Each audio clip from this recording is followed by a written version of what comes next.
All right, hey people, today is January 21st, 2024. I'm Chris Lucas. This is my show, The Protestant View. Sorry about the late start. I probably don't have that many people watching because I started late. But some things came up. I'm actually going to make this kind of a quick show instead of making a long show, unless, I don't know, people throw out enough topics or something. Maybe I might keep it going.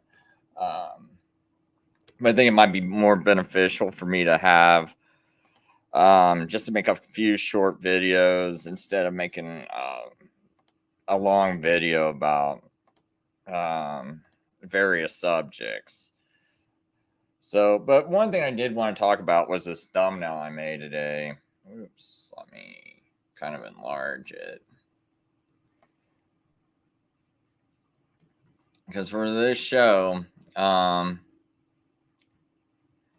guess I was just thinking about this Bible verse, and it's actually in 1 Corinthians 5. And it's about this guy who's being handed over. You know what? Let me start with the Bible verse first. So it's in 1 Corinthians 5. And it kind of got me thinking about Trump a little bit in America.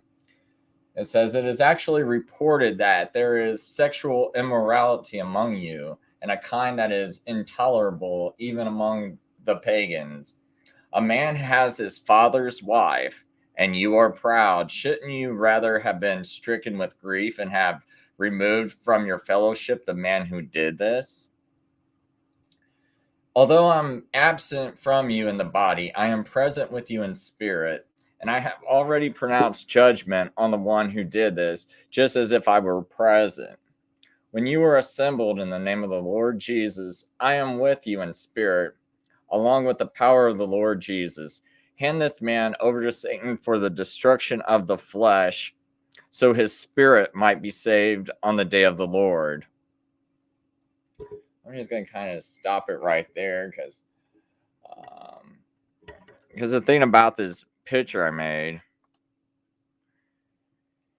is I was kind of thinking about how all these how people continue to cheer for Trump and to be psyched up for Trump, even though we know Trump pushed the whole narrative of that people didn't want, right? Like who wanted this vaccine? Who wanted the lockdown? I personally know someone that seems to have died from it, right? A family member, right? They didn't want it and they were forced to take it. I watched videos of kids crying, begging for their parents, "Please, mommy, don't let them do this. Don't make me get this. Please, please, or please, daddy, please don't stop them." And they're just like, "No, take it, take it, take it." And so you got and I mean, like, it just drives me nuts in my heart. And I'm like, okay, I don't think these people are Christian. They're cheering for him.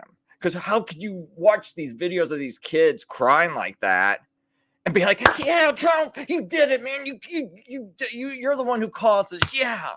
And you're getting so psyched up. And to me, it's really kind of making me mad. And so it's kind of like my issue with all of, because I know there's a lot of people that they treat Trump like he's some kind of Christian messiah figure almost. And yet I'm seeing videos of kids crying like they're being raped by a needle that they don't want, right? I see people that had to lose their jobs over something they did not want, that if this guy just did not sign it, it never happens, right?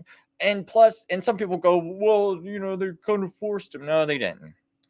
And one thing about this is that this guy renewed an emergency order every 90 days. He had to renew it, right? And he renews it, I think, 3 times during his presidency. Had he not renewed it, the emergency goes away. He has to renew it every 90 days to keep the emergency going.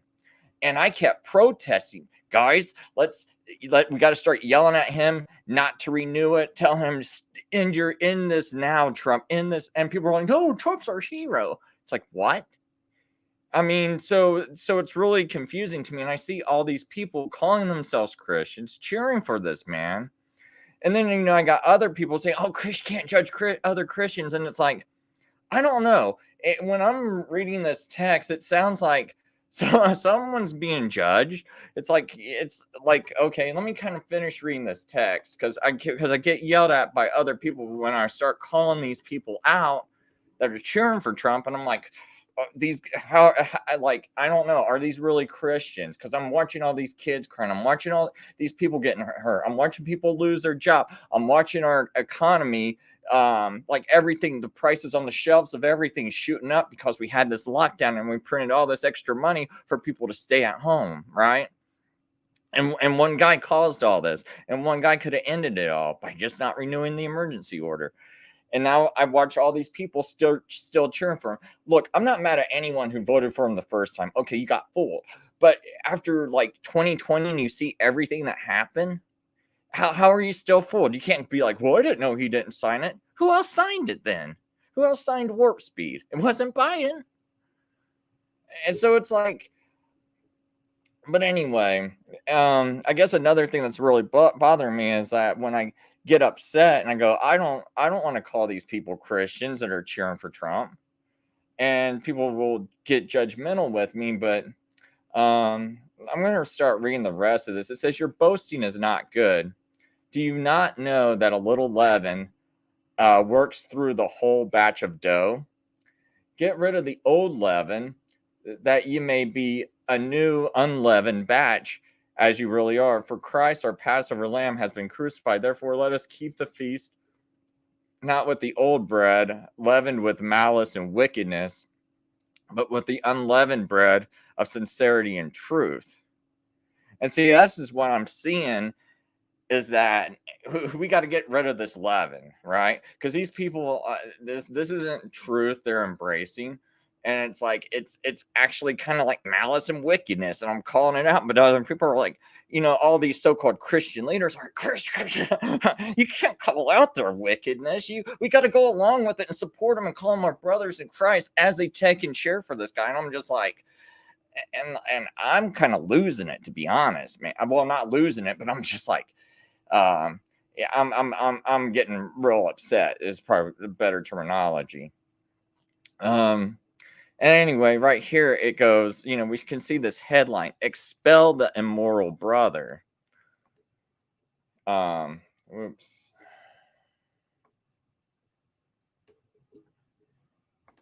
Accidentally clicked it. But I do want to read this part about expel the immoral brother. It says, I wrote to you in my letter not to associate with sexually immoral people. I was not including the sexual immoral of this world, or the greedy and swindlers or adulterers. So yes, there's going to be worldly people. There might be like atheists and things like that, and that don't call themselves Christian. And so we are to go and preach to them and talk with them and things like that. But what he's saying is, don't associate with Christians that are doing the same sort of wickedness, or people calling themselves Christians and doing the same sort of wickedness. It says, but now I'm writing to you not to associate with anyone who claims to be a brother but is sexually immoral or greedy, an adulterer, a verbal abuser, or a drunkard, or a swindler. With such a man, do not even eat. Well, we know this is a swindle, right? And here we go. We got the Bible telling us not to associate with the swindler, yet we're cheering for a swindler, right? I mean, because what do you call this? Do you honestly think that thing worked and saved lives? Do you? I mean, that's up to you, but I don't. So to me, we're not even supposed to associate with such a person. And does Trump call himself a Christian? Well, yeah, we see him sitting in a church, right? I got like a video, where I need to kind of remember this one spot, but someone called Uncool Paranoia played this video. Let me remember that minute mark, because she plays this video later. If I can find it. Oh yeah, right here's the part. Here, we'll go right about here. Trump allegedly, y'all probably saw this clip, put some money in a collection plate during a church service. And people are like slobbing over this. Like, oh my goodness. He's righteous. Okay. He's righteous. So I just wanted to share this clip because I felt like it was just so wild. Fair use is for entertainment and documentary purposes only. Fair use. So let's check this out, y'all.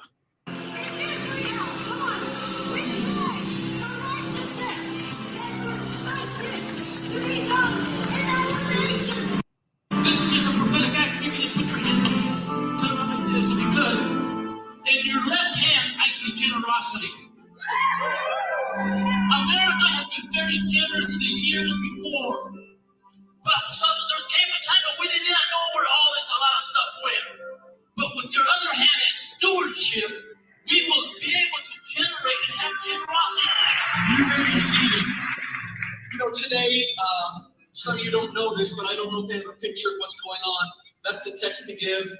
You can write a check. You can put cash in. Some people even put gambling chips in the offering plate. I'm not kidding. Because it's really giving not only to his church, it's giving to the Lord. So, Dr. Lynn, would you scripture on your heart, whatever's in your heart, because you're my mentor. Do whatever you want. The Lord shared with me the word stewardship. You know, Paul the Apostle thought very highly of stewardship. Stewardship of his calling and ministry. Let's pray. Let's believe God. Oh, this will of that our vision will even expand and extend and do more effectively than ever before.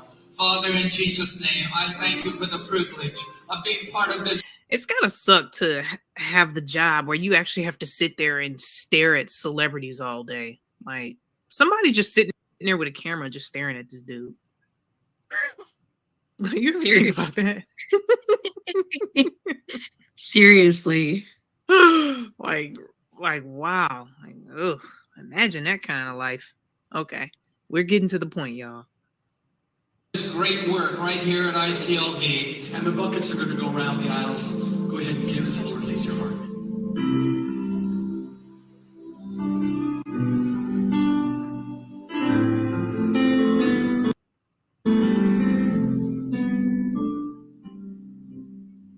Really?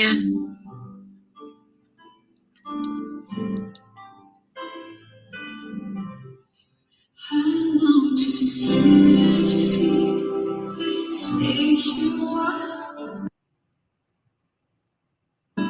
lost in this moment with you. Can't help but notice all these face panties. Like, dang, it's actually a lot of them. Yeah, this must have been during his last term. Because his old campaign, yeah. What do you call it? Press secretary, whatever. Yeah. But I never saw this before. This is crazy. Like, he's not wearing a face sniper, but people around him are wearing them. Everybody that say else. Trump on them.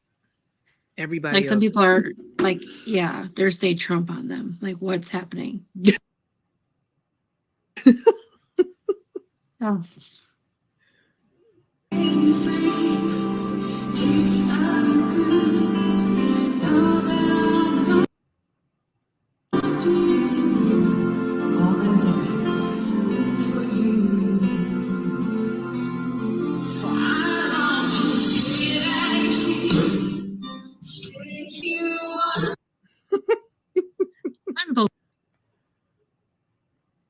He said that he only gave $20, I think, but it's not so much that's bothering me. It's just that the fact that this guy, you can see like this woman's wearing a Trump face mask. So obviously this is like during the pandemic. I'm not sure what year this is, right? But it's like the guy pushed a scam on everyone, a lockdown, and it's like it wasn't even a fair lockdown because it's like no one cared about my life or other people's lives who had to work the whole thing. You know, no hero pay. It kept promising us hero pay, but never gave it to us. But the point is, they shouldn't even lock down in the first place. No added safety measures, no nothing. You gotta remember, the first part of it, you're not even given a face mask to wear, right? Because they don't have them. They don't even have them for doctors. I remember this doctor friend of mine, and she's like, can anyone out there, I can't believe I even have to write this, but and she posts this on Facebook, but can anyone donate some face masks to our hospital, right? So they didn't even have enough for hospitals, let alone, for people who had to work. And not like it's going to protect you anyway, but this is just, when people go, "Oh, Chris, you're not wearing one." Well, for 2 months, I had to work without one anyway, and you guys put me through risk. Meanwhile, all these places I have to go to work are filled with people just crowding in because they're trying to get all kinds of supplies and everything. So it's like, and I'm just subjected to like, that being around a lot of people anyway. So it's like, yeah, so when they finally do get available, you think I want to wear one? No, you done risk my life and I shouldn't have to. And then I got to deal with attitudes and everything. But basically, my point back to that scripture is, it's like, was any of this warp speed good that he did? And it's like, and it was obviously something wicked. Does anyone think warp speed was good? And it says you're not even supposed to associate with a swindler. So here he is sitting at a church, and it's like, dude, you are like one of the biggest swindlers there are. And greedy. Yeah, like you're definitely greedy. Because why did you do this? What was the purpose? It sure wasn't because you were like, oh my gosh, I'm so scared. Because why weren't you wearing a face mask if you're so scared? Right? He's sitting there, no face mask on. He's not scared. And so it's almost like it's a joke, like there's like this weird thing going on where it's like, I'm going to make sure you have to take this thing because I'm going to keep signing it, when all you got to do is just not sign it. No one has to do it, right? Or before he even signs it, he can be like, hey, just to make sure, just in case I lose this election, and don't be like, well, Trump didn't think it was even possible for him to ever list. Dude, who, I don't care. It doesn't matter. You should have still wrote something in just for an added safety precaution. Like, before I sign this thing, let's make sure no one can ever force this on someone. Because as soon as it was signed, a lot of us, even before it got signed, we're thinking they're going to try to force this on us. We were even thinking this back in January when he was making it, right?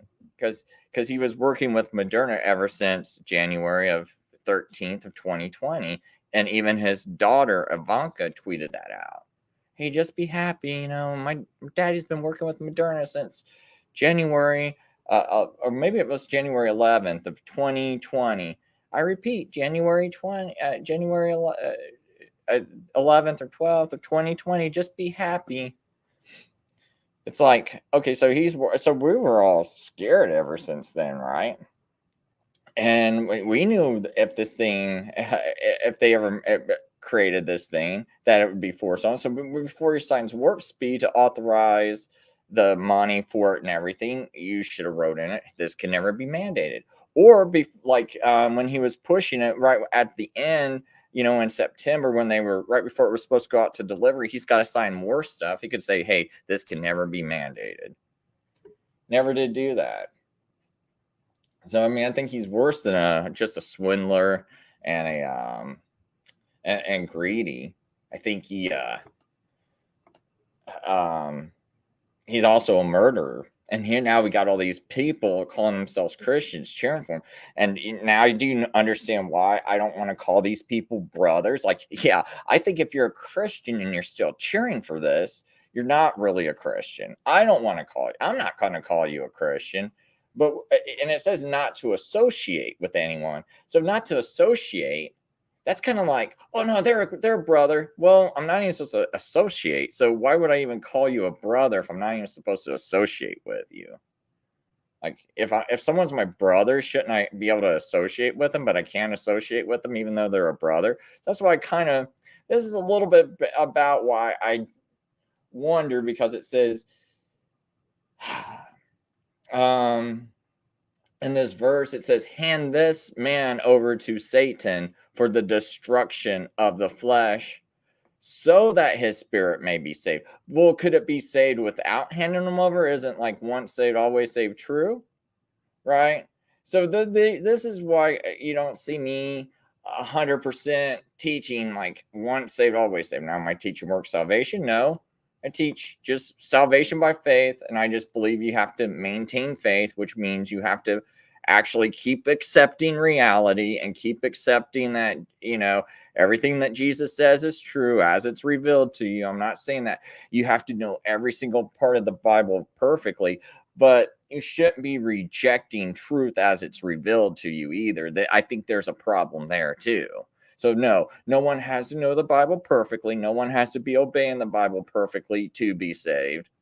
But I also think there's a problem with some people when it's clear that there's you're involved in something. I mean, the average person would tell me, "Oh, well, Chris, I just saw this guy commit mass murder on 100 people.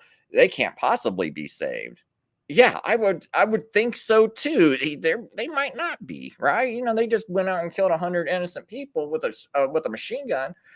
I'm wondering if they were saved. But for some reason, if people cheers, something that's causing world damage and cheering for a guy like Hitler, or maybe even worse, and it's obvious, I do wonder about their state. And this is just where me personally, I'm just like, I don't know. I'm really slow to say. But then some people would say, well, Chris, this person is saved, and they get handed over to Satan, because that way they're definitely going to be saved. Or, was this person even saved at all? They're just hanging out in the church, and it's like, well, let's go hand them over to Satan so their flesh gets destroyed so the spirit might be saved. Or is this like a saved person that needs to go through some horrible stuff in order that they become repentant so they are saved, right? So they go turn and repent. I don't understand exactly how to perfectly read this verse. These are just things that go through my mind. But when I'm watching everything that happened in 2020 and I see this, like, I love Trump, they still are cheering for him. They still want him back. And like I said, 2016, you're forgiven. 2020, no, not after everything you see. And see, this other thing I made sure to clip up was this quote where he says, "If I were to run, I'd run as a Republican. They're the dumbest group of voters in this country. They love anything on Fox News. I could lie and they'd still eat it up. I bet my numbers would be terrific." So this is from People Magazine, 1998, right? Now, you think about this. Remember when Donald Trump said he could shoot someone in the middle of Fifth Avenue and people would still vote for him? So basically, he took and pushed this mRNA injection all over the whole world, and these people would still vote for him, right? Just like he said, I could shoot someone. Well, hey, he can cause mass destruction. He can cause mass inflation, and they're the dumbest group of voters, and they'd still vote for me. And there's that other quote where he's like, where he calls himself something like the godfather of the vaccine. All this. And that's so, in case people were wondering why I had that 1 Corinthians 5:5 on my thumbnail, that's why, because I was like, I'm thinking that when Trump gets reelected, you guys have been begging for this to happen. That's why I put they are begging for it, refusing to come to the truth, right? Because it's like, all you have to do is acknowledge reality, not cheer for him. And maybe these people control the whole world so much, right? but at least they're at least forced to give you someone else. And I think at least like maybe judgment gets changed a little bit, maybe even withheld. But when I see people still cheering for it, I kind of wonder if something's going to come upon America, maybe the entire world. And it's sort of like that man that was like sleeping with his father's wife, who gets handed over to Satan for the destruction of his flesh so that his spirit may be saved. Maybe we're being handed over to this guy who represents, you know, at least a puppet of Satan, right? It seems like. And it's like, and people are cheering for him, you want it. And it's like, and I'm thinking maybe this just comes upon the whole nation of America. And I'm not saying it will, but this is just what my feeling is. Because I feel like you guys are so in the dark, it's going to take a real good slap to get these kinds of people to wake up. And then and it's just like, I can't stand the so-called fake Christians that keep backing them. And I don't feel bad about calling them fake Christians, because the Bible says don't associate with swindlers, don't associate with these liars. You know, it's like, yeah, the sexual, immoral, or greedy, and swindler.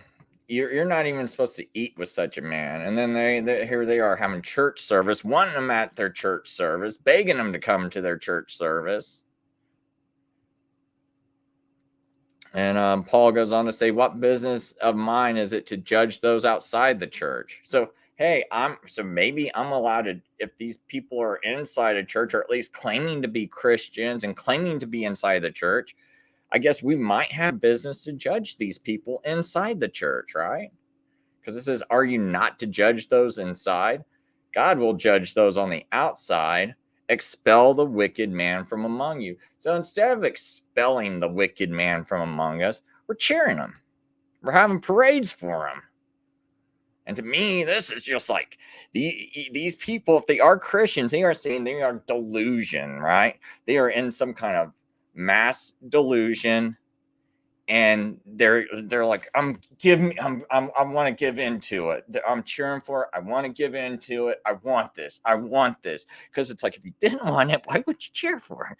Like, and then I keep thinking back to that whole Rick Bright, Tony Fauci sitting up there in 2019, and Rick Bright goes, hey, what we want to do is have this where we can just shoot this information about a virus across the seas and download it, and then create a vaccine, and then send that out all over the place so people can download it and have an instant vaccine. So another thing I'm thinking that's going along with this whole agenda is that once you have Trump back in office, you're saying, oh, yeah, warp speed wasn't that bad. Warp speed was fine, because we'd be nuts. We'd be crazy if we thought warp speed was bad, but yet kept voting for him in office anyway. We'd be dumb. We'd be so stupid. So of course we love it and we think it's great. So all these people are also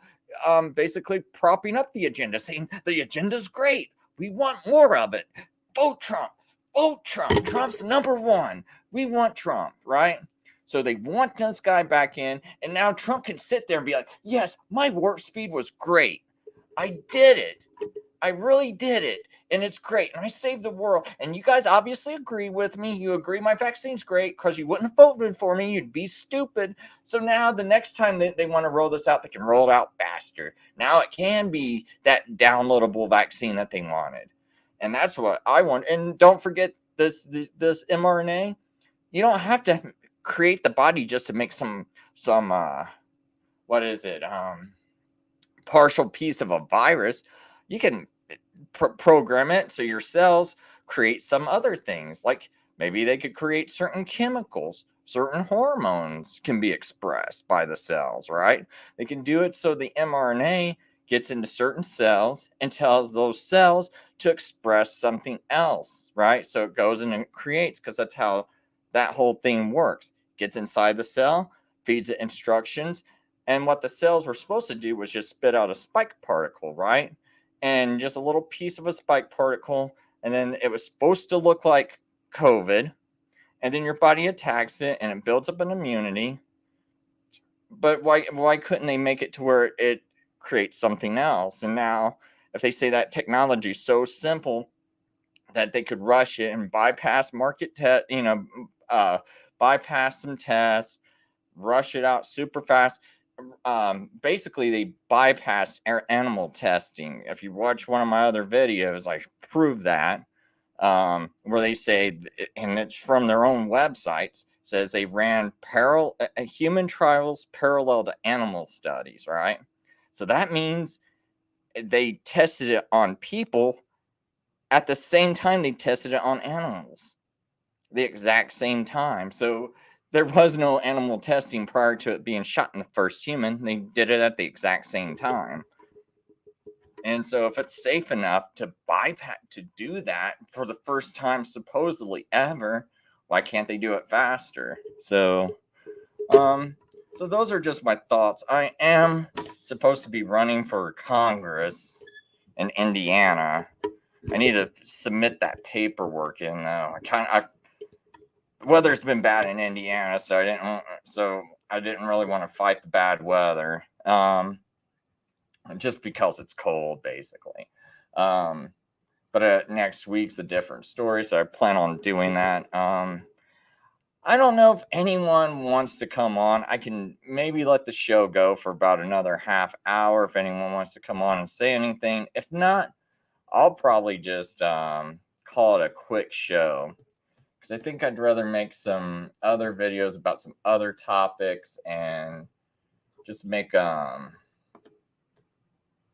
lot of quick videos that people can watch, and that way they don't have to watch a whole hour video to figure out a point I want to get to. But this was just something kind of, I don't know, just kind of bothering me, because basically, I did a video last week about the quartodecimals. So as I was looking up other things, I just saw this verse, in 1 Corinthians 8.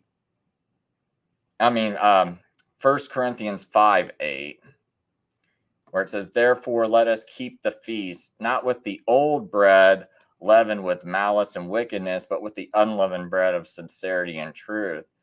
So there's kind of two things going on in here, because it's talking about being in Christ.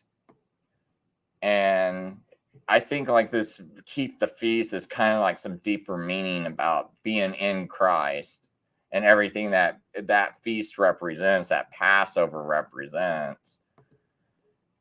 And telling us, not with like, I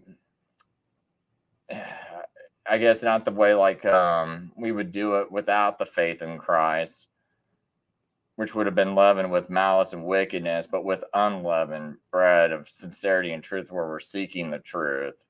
But I was basically looking for this verse just because when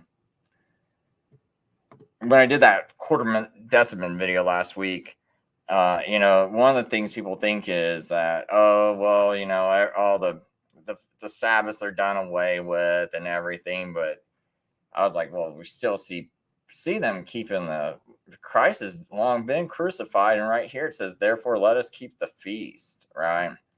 But then as I started reading this, I read the whole thing and I started thinking about Americans. So that's what led to this video. That's why I wound up doing it. Why would you think it's a pro-Biden stream? Just because I'm calling out Trump? I mean, yeah, it's like, well, I mean, no, what I'm pointing out to people is that I actually I think the people who want Trump are even worse than the pro-Biden people, right? Because it's like, well, that's the guy that gave us everything. That's the guy that I thought it being people being unemployed and giving them $1,000 checks a week. I thought that was bad. I was always taught, hey, those people need to go get a job.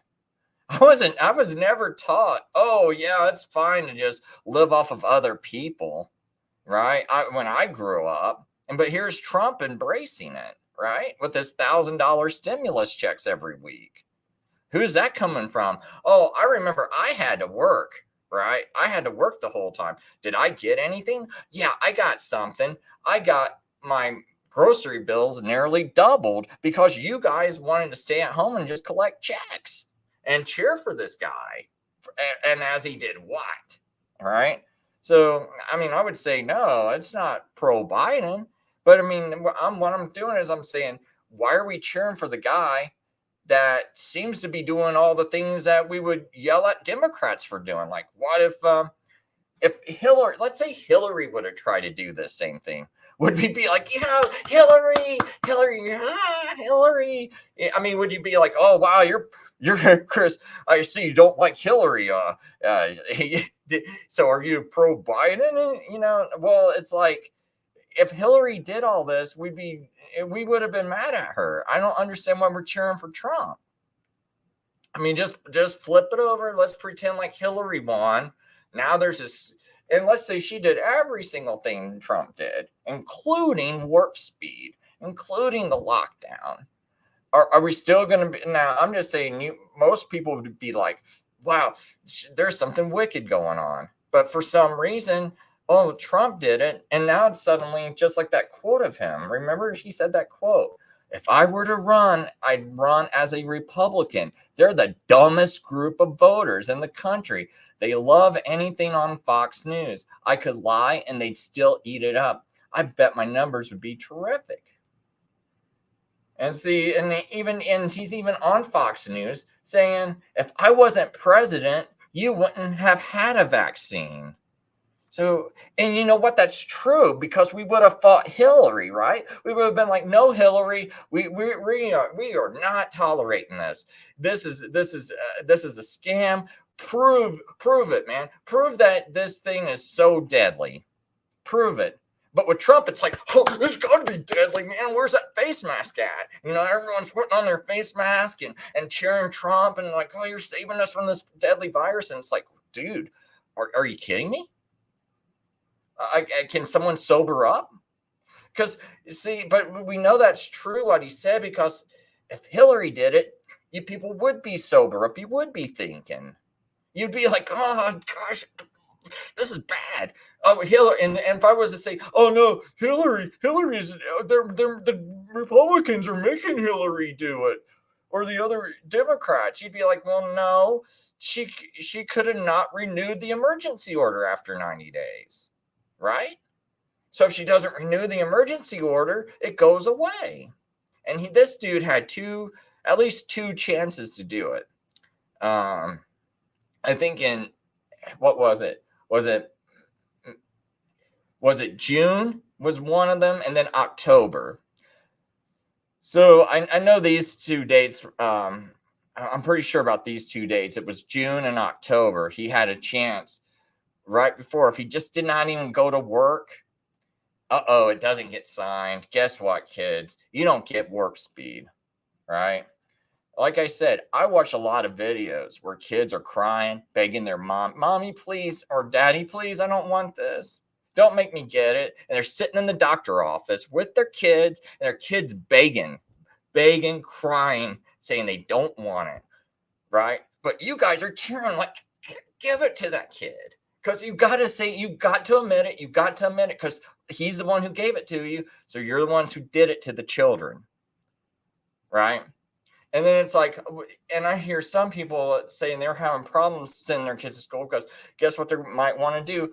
Make this mandatory. So if your kid goes to school, these are some of the mandatory shots he's got to get. And what do you think these poor people who need to work a job and send their kid off to school, right? And then so, because that does happen. This is real life stuff, but people disconnect themselves from reality. But no, some of these people might have to send their kid off to school, and meanwhile they go work a job while their kid's at school. But now you're putting them in a tough spot. Kid gotta go get vaccinated, right?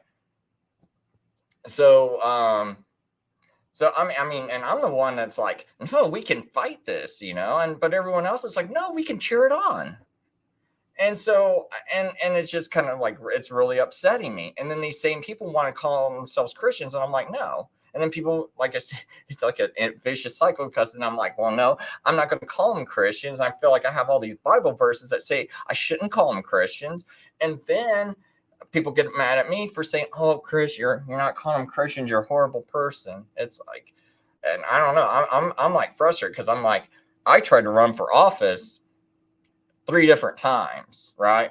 I got nothing. I got a lot of hate because I went against this guy, because I said, this guy nominated a bunch of deep state. He's setting you up for something. And when I was trying to run for office in 2018, I was like, this guy is setting you up for something. Everyone's like, no, he's my hero, and he's going to fight everything. I'm like, dude, he just nominated, I think it was Brett Kavanaugh at the time. Guess what Brett Kavanaugh did?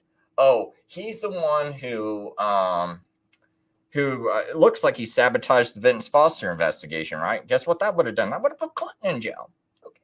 Okay, now he goes and nominates William Barr. Oh, what did William Barr do? Oh, William Barr covered up the Mena, Arkansas investigation, where they were flying drugs into America and then flying weapons back out to the Iran-Contras, I think. Right, so we had that going back and forth, and William Barr covering that up. So George Bush Sr. and Bill Clinton don't go to jail because they're both in on it. George Bush was president at the time. Bill Clinton was the governor of Arkansas at the time. Both in on it. And Clinton saying, "Oh, I'll go investigate him." And then it's like, if I become president, I'm going to investigate it. And and then you got Republicans asking Bush, or what are you going to do about Clinton doing this drug running and things like that, blaming each other, and no one ends up going to jail. And then William Barr is like, well, I can't investigate someone that's running for office, and then they neither get investigated, right? Oh yeah, I appreciate y'all, man. Saying this, man. Yeah, I play that one clip of yours because I thought that was pretty interesting, where he's still sitting in church. Everyone just welcoming in church. Actually, that other clip's kind of scary you played. That one with all that propaganda. Yeah, I would play this one too, because I thought that was.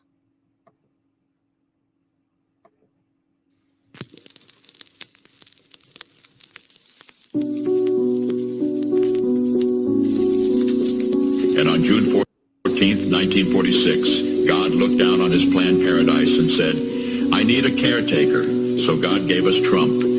God said, I need somebody willing to get up before dawn, fix this country, work all day, fight the Marxists, eat supper, then go to the Oval Office and stay past midnight at a meeting of the heads of state. So God made Trump. I need somebody with arms, strong enough to rustle the deep state, and yet gentle enough to deliver his own grandchild. Somebody to ruffle the feathers, tame cantankerous World Economic Forum, come home hungry, have to wait until the First Lady is done with lunch with friends, then tell the ladies to be sure and come back real soon, and mean it. So God gave us Trump.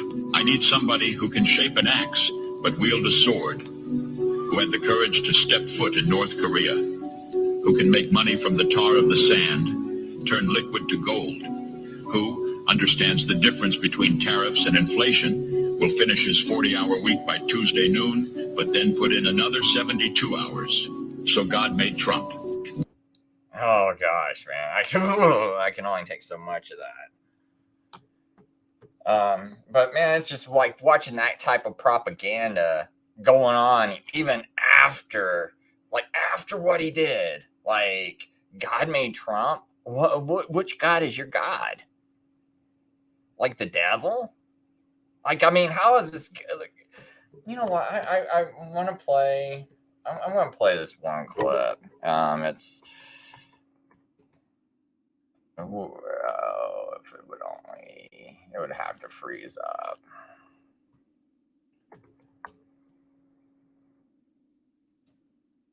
Let's see here.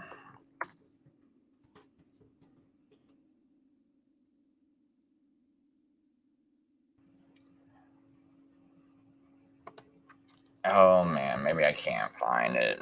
I hope they didn't take it down. Oh yeah, that one. See, I saw a lot of clips like this too, and I just think they're really sad.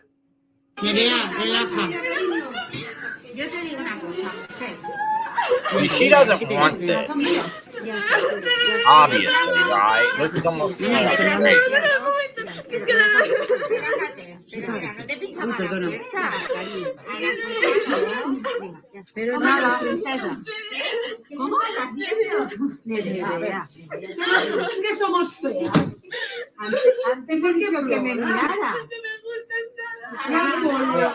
not gonna play the whole thing because it's real freaking, it's real sad to me.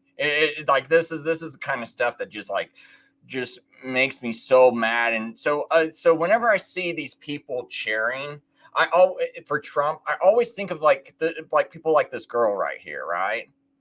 And she's crying, she's begging the whole time, does not want this, just being forced, right?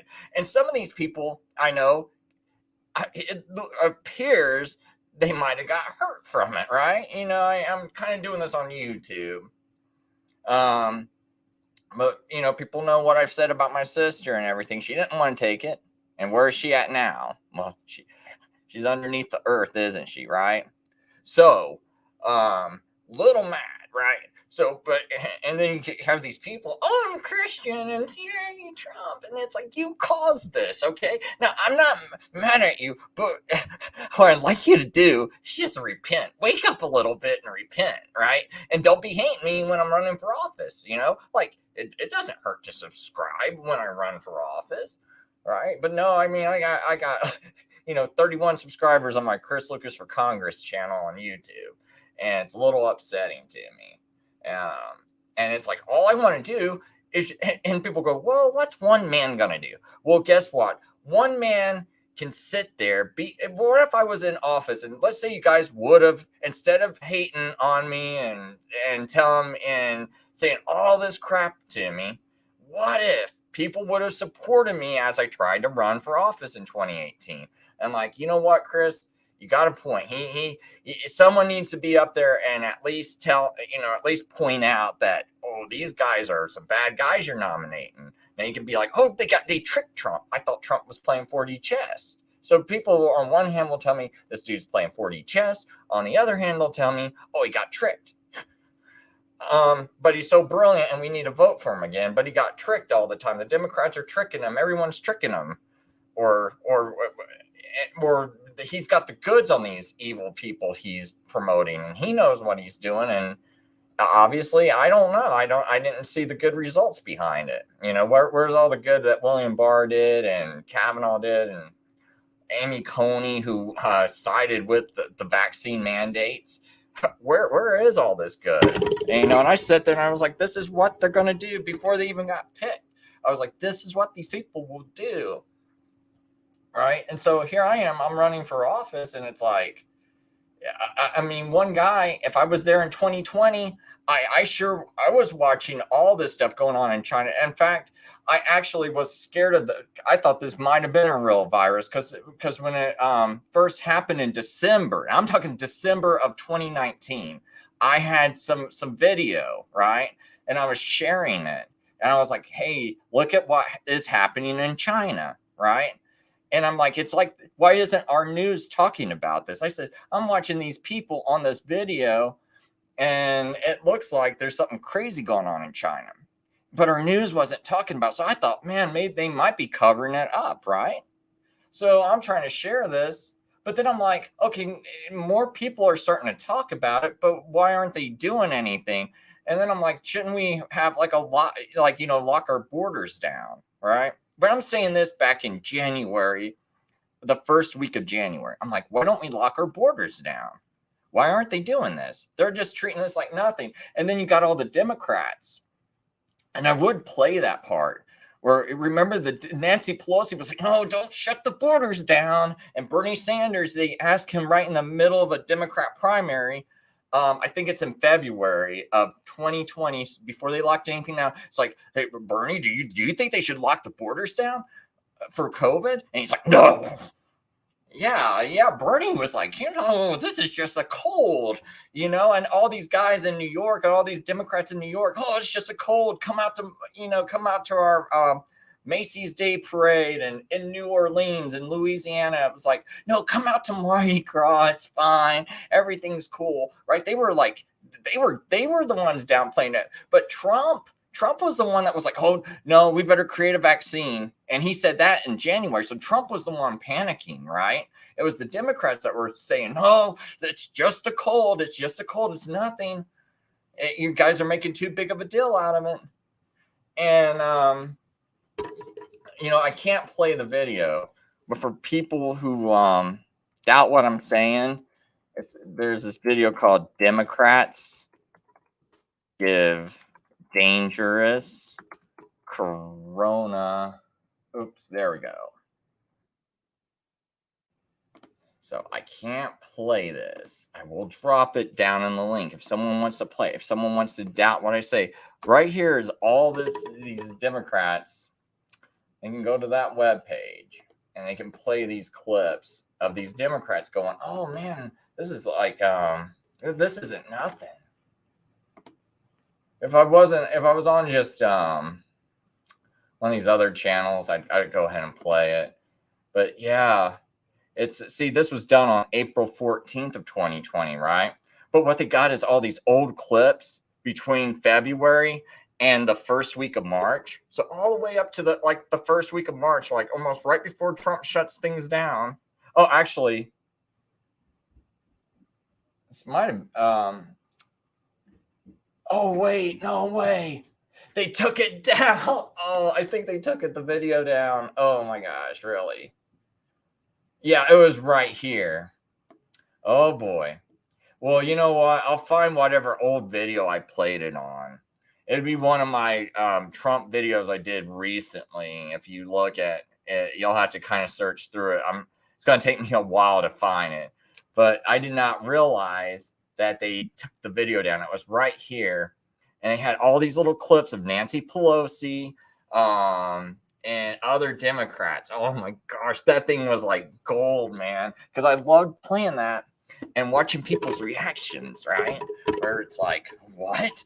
What? You mean I'm cheering for Trump and he's signing warp speed and the Democrats were actually fighting him, but I'm hating the Democrats? But they didn't want warp speed? And what's going on with my brain? It's like, yeah, you guys are like really not paying attention. Hello? And a lot of people that wrecked their brains and were like, wait a minute, I didn't know the Democrats didn't want that. I didn't know Trump kept signing it and everything. What? I think I got that one too. Ivanka. Well, maybe this would be it. I think they got it saved on one of these. So you can still see the tweet. Oh, yeah. Right, here we go. See that? Ivanka Trump. See, we've got this old Twitter image right here. See? Her daddy's working on it ever since January 13, 2020. Meanwhile, the Democrats were the ones that were saying it's just a cold. Oh, that's pretty interesting. And all he had to do was just not renew it. And so I just, like I said, people wonder why I'm so edgy towards people that call themselves Christians and keep cheering this. That's why. And according to the 1 Corinthians chapter 5, I got every right to be against you, right? I got every right to separate from you and say you're not a Christian. Got every right to not associate with you, to say you got nothing to do with the church. You got nothing to do with the opinions of other Christians. You guys are like scum, because just like if I was like watching someone with a machine gun just going down the sidewalk shooting people, if I go, man, that person's not a Christian, I don't care if they got Jesus stickers all over their coat and everything. I should be able to say that's not a Christian. At least it's not Christian behavior, and it's like, but I mean, I keep having people make me feel like I'm the bad guy. And so, yeah, I'm trying to figure out what other points I want to make. Because I think this one's just, yeah, I think I'm just going to wrap this up with that. I'm just going to end it right there. This is long enough, less than an hour. People might watch the whole entire show. So later. And hey, when I run, remember to support me, to vote for me, because at least I can be that one person out there that will be like when Trump decides to do this. I kind of lost that point I wanted to make. So when Trump goes to sign a vaccine, I would have been like, hey, wait, hold on, whoa. Before you sign this, Trump, doesn't it take about 5 years to have a vaccine approved? And if you would have started saying things like, well, yeah, and I'm like, and let's just think about this rationally. What's the cost benefit of, how are we going to get this to people? Why would these people be forced to take it? Because you can't actually have this, if we wait to put it on market, it's at least going to take a good 5 years and then done run its course. And I have all these documents, right, from when they had this vaccine conference in 2019, where they said part of the problem is, people be all interested in a vaccine, they'll be real scared. But then if a virus goes on for too long, they start to lose interest in a cure, and then they start feeling like, oh, it's not so scary anymore, because they know they've probably been exposed to the it's probably been exposed to the public, right? So just think, after like 2 years, and this thing, and we don't have a vaccine, right? And so do you think people would still be scared? But when you lock them down and you make it seem like, wow, we can't go back to normal. You guys can't just go into wherever you want to go until we have this, or else we might kill everybody. And you just keep drilling that into our head. You can't go back to normal until you take this, right? And so but I would have brought up all these objections. And you go, well, Chris, that's just one congressman calling it out. So guess what? Now you got one guy that you would publicly see on TV that would have been like questioning Trump, and you would have saw it. Now, when he tries to say, people try to go, well, he didn't know. They just got to play that clip of Chris Lucas calling him out, right? And it's like, well, he did know. So now what's your excuse? Like, this guy keeps calling him out, and we keep seeing it progress this way. Now, Chris Lucas is saying, hey, guys, I need every American that possible to start saying, hey, don't renew this. Don't renew this. I'm going to have a rally in front of the White House saying, let's stop the renewal, right? Let's start a petition, right? Because he's got to renew this every 90 days. If he doesn't renew it after 90 days, it goes away. Do you guys want this jab in your arm? But tell me one congressman you had elected that even said that. Did you guys even know that he had to renew this every 90 days in order for it to keep going? And what do you think if you would have just saw one congressman get up there and go, hey, we need you guys, if you are worried about this being forced on people, all we got to do is just tell him, hey, we don't want this. Don't keep signing the 90-day emergency order. Just let everything go back to normal, Trump. Don't renew it. Don't renew it. And guess what? Then I'm calling him out, right? And when he said, oh, all those people are suffering badly in Sweden, I would have said, well, look, Trump, I got the statistics right here. So are they really suffering badly or what? It looks like they're doing just as good, if not better. And they're not doing any kind of lockdown. I'm watching videos of where they're just acting like everything's normal. They're not even masking, right? A lot of these places were just completely normal. There's places in Indiana where it looked the exact same as before COVID, where the people were not wearing masks. They were just going in and out of buildings. And it's like and everyone in the building, maybe one or two people were wearing a mask, right? And it was like no one even heard of COVID in there, and no one was scared. And I know death rates were high. So I just would have called this out and would have been like, hey. So that's all I'm saying. It's like you can be like, oh, what's one man going to do? Yes, I only have one vote, but I have a loud voice if you put someone there. So that's all I'm going to leave off with. One person can make a difference. And all these people that went along, they could have done the same thing that I'm saying. That's why every single one of them is corrupt. Every single one of them knew about this, Who raised their voice? So even the best guy you might think there is, if you never heard them bring this up, they're just as corrupt and they're just going along with it, and they're just playing the part of looking like the good guy. I don't know, did Ron Paul ever say it, right? What about Ron Paul's kid? Did he ever say it? Did he ever bring, hey, Trump, don't renew that 90-day emergency order? Did he ever say, hey, let's see a cost benefit analysis of a lockdown? Let's see this. Like, I don't recall these things ever being brought to my attention. And I watched a lot of stuff during 2020 on this subject. I don't recall anyone being like, oh, check out this Ron Paul clip. Check out this Rand Paul clip.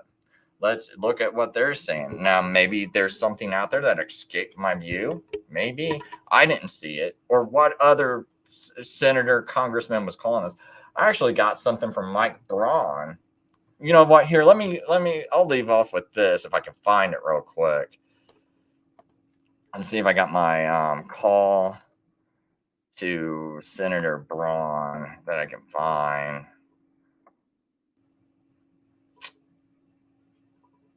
I got my calling Moderna.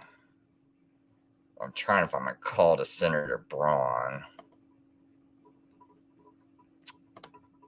Give me a second, because I'll play this. This is kind of interesting. If I can find it, call Mike. Maybe.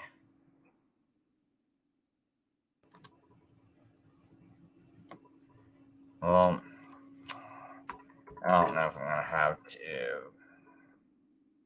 find this.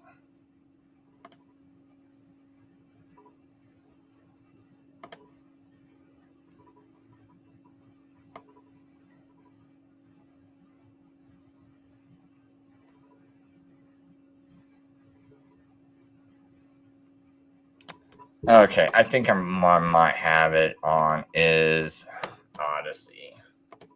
Let's try that. Anyone wants to go, you can go. I'm just going to see if I can find this real quick and play this before I go. Because on Odyssey, it does have just about everything I've ever created except for the past 2 weeks of shows. So,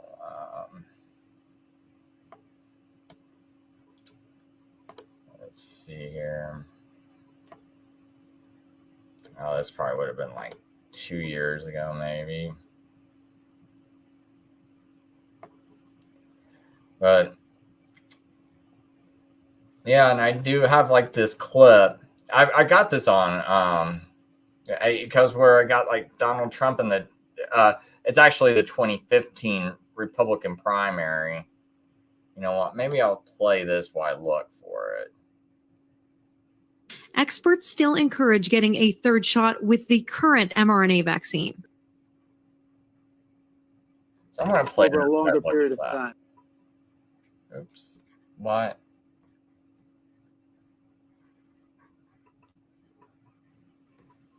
Oh, sorry.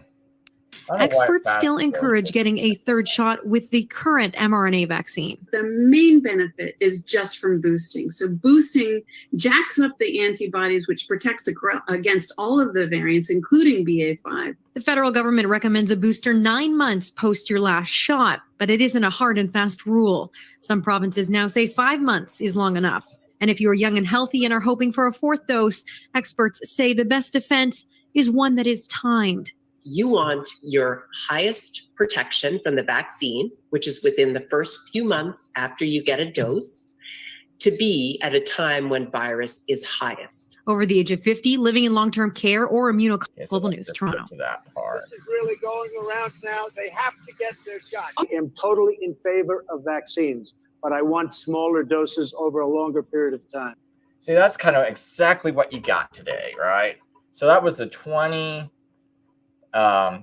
Experts still encourage around now. They have to get their shot. I am totally in favor of vaccines, but I want smaller doses over a longer period of time. See, it's like it was always planned. Experts still Sorry, I want to pause it while I go. But yeah, this was always planned. Because he's telling you right there, I want smaller doses over a longer period of time. Oh, well, then he gets selected. And what happens? Oh, we got this new thing where he got smaller doses over a longer period of time.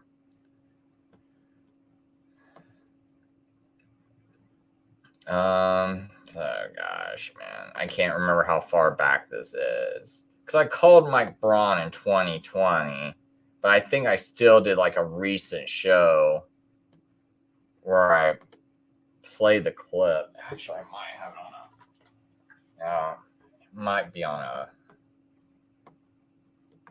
Actually, I might have it on this card. Let me check this real quick. I got it like an SD card that might have it.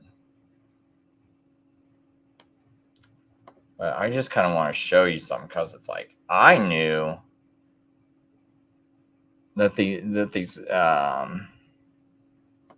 there was something going on.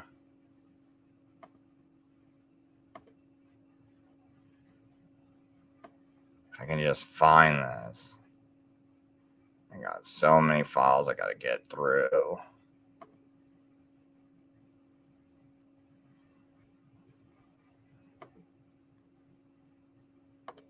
I guess the only way I'm going to find it is to, unfortunately, I'm going to have to look through Odyssey.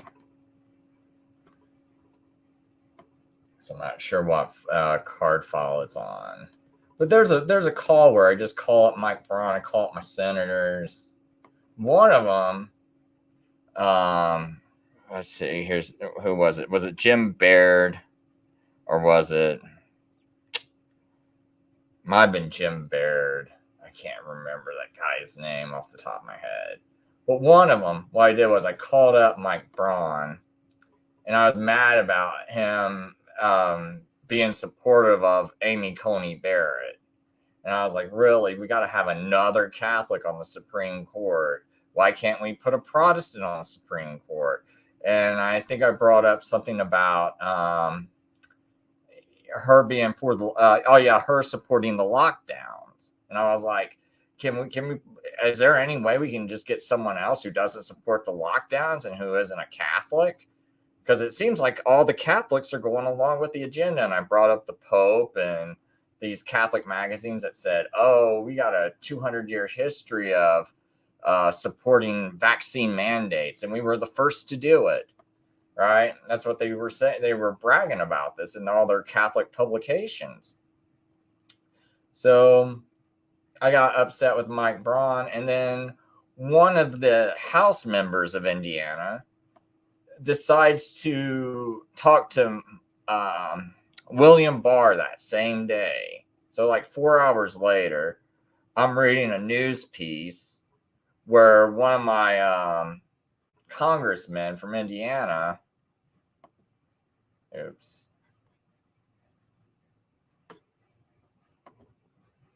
anyway, I'm reading where one of my congressmen from Indiana, oh great, my mouse is so sensitive.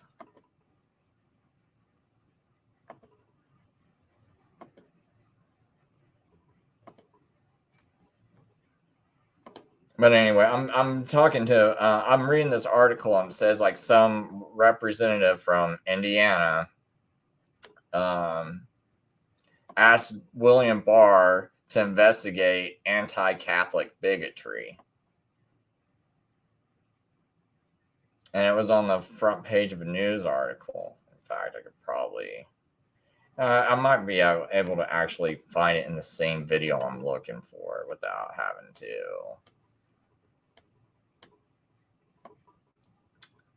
Probably have to just look for this later if I can't find it soon. It shouldn't be that far back. And I don't know how to use the function on Odyssey to look for videos. A lot of these alternative platforms have a really horrible way of you know what? I don't want to waste people's time. I think I'm going to take too long to find it. because I'll do one more. And then, because I was thinking I did it recently, where I recently showed that that clip. I played it and I edited it because it's kind of important. I edit because I give out my personal information of my telephone number, my address, because I was trying to make sure they got back with me. But it doesn't look like I'm gonna.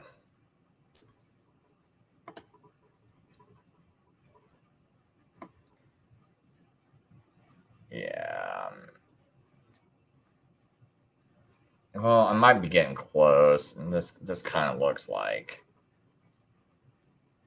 I might be getting close. But if no one hangs around, it's fine. I'm still gonna search this because I'm gonna see if I can find it. Because I'm pretty sure I'm very close.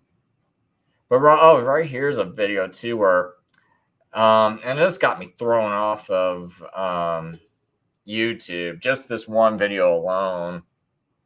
And I was like one of the first people to ever say, hey, help me understand the new definition of herd immunity and vaccine, right? Because I realized, because, well, actually, I think it might have been an older video than this. There's another video even before this one where I was like, help me understand the definition of it. Because I was like, I had like a news, who was it? Some Florida news station actually ran a news piece on me where they tried to exclude my name. And they were just like, oh, no, this is a vaccine and this is false information. But what I was pointing out was it didn't fit the definition of a vaccine.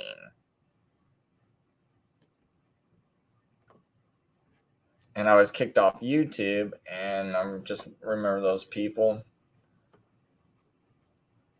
running that piece that I couldn't respond to. Because when I responded to it, that just got deleted.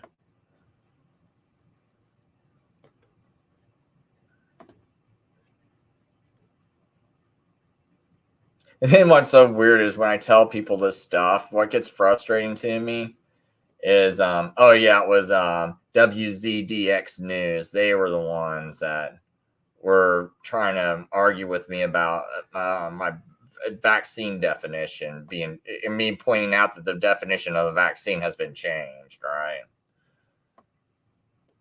So I pointed that out before anyone else did. I also pointed out distribution of mislabeled products in interstate commerce is a federal offense under 21 USC 331. And that, of course, got my entire channel deleted because I lost about 10 channels on YouTube. But yeah, so basically, you can't mislabel products and then transport them interstate. So that was another thing I was getting on them about, was if this is not really a vaccine, but it's something else and it doesn't fit the definition of a vaccine, then you're committing a crime transporting it interstate between the states. You can't do that according to that federal law. And then I think that's what triggered that news piece to be ran against me. And then I'm treated like I'm just some tiny dumb YouTuber that doesn't know what he's talking about, that no one cares about. That's kind of, I don't know, that's always a little frustrating. On the line from Northumbria, who was in touch with me.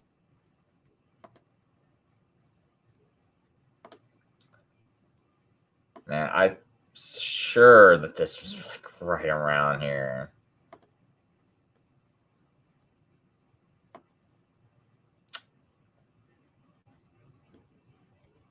Well, I guess this is where all the videos get mixed up. Yeah, I'm sorry, people. Sorry for wasting your time if you were waiting for this, because now we're just seeing like all these old videos that I used to make that used to be on YouTube.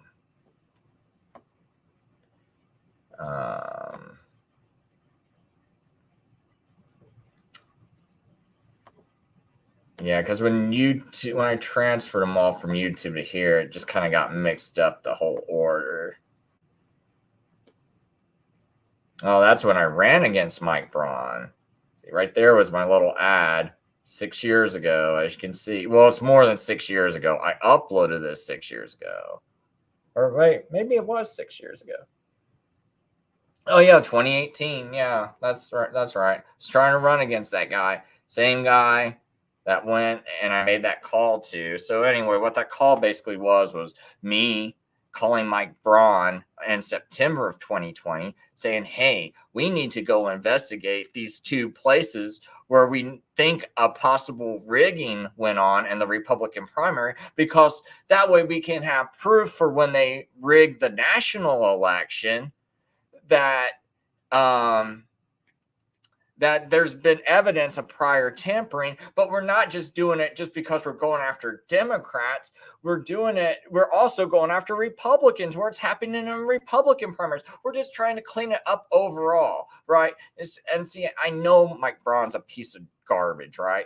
But when I made the call, I can't call him a piece of garbage on the call. I got to play the game, play like, oh, hey, I'm scared of the election getting rigged, and I'm pointing out all this proof to show that the national elections might be rigged, right? Because but I've been thinking that was going to be their plan all along. Like, I was telling people that it was possible that they were going to have Trump lose a close election to make him look legit. That way, it clears them of COVID, because a lot of people are thinking, well, why would they rig an election against someone if they don't really hate them? Well, you rig it because that way it makes them look like, oh, he must not be a bad guy. The deep state must be hating him. Meanwhile, he's doing everything the deep state wants him to do. But people can be fooled that easily. But I saw this coming because I watched my friend Jared Beck, who brought up a lawsuit against the DNC, the DNC, the Democrat National Committee, because Jared Beck had voted for Bernie Sanders in 2016, right? He was a Bernie Sanders supporter. Now he's no longer. He done wrote a book called "What Happened to Bernie Sanders," right? And he wrote a book about it, about how Bernie Sanders is a scumbag. But he was a supporter up to that point, right? Until he had that lawsuit. And then Bernie acted like he didn't even care, right? So here's this guy, he's a lawyer, and he's bringing up a lawsuit to the DNC, gets them to admit that they rigged the primary, the Democrat primary. But the way they got out of it was they said they had a First Amendment right to rig it. And just so people know, I'm not, it's called the Jared Beck DNC fraud lawsuit. See, right here, I'm not even playing about this. I've been and see, the reason why I knew, is it okay? So I can get rid of that. Good. So anyway, as we can see, the dismissed DNC fraud lawsuit explained. So it's just talking about how there's a Democrat National Committee. There's a lawsuit, a class action lawsuit, and Debbie Wasserman Schultz was behind it, right? Now, here's the thing. We were also asking Trump before this election, so-called rigging happened in 2020, right? Which I don't think it was a rigging. But before it happened, we were asking him, why won't you investigate some of these other elections? Like, okay, Bernie got ripped off. Okay, but we hate Trump. We hate Trump, right? We have the Democrats saying this.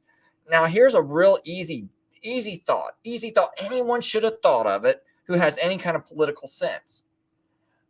Trump, if you want the Democrats to like you a little more, think this through. And I suggested this, and this got me kicked out of Trump groups, right?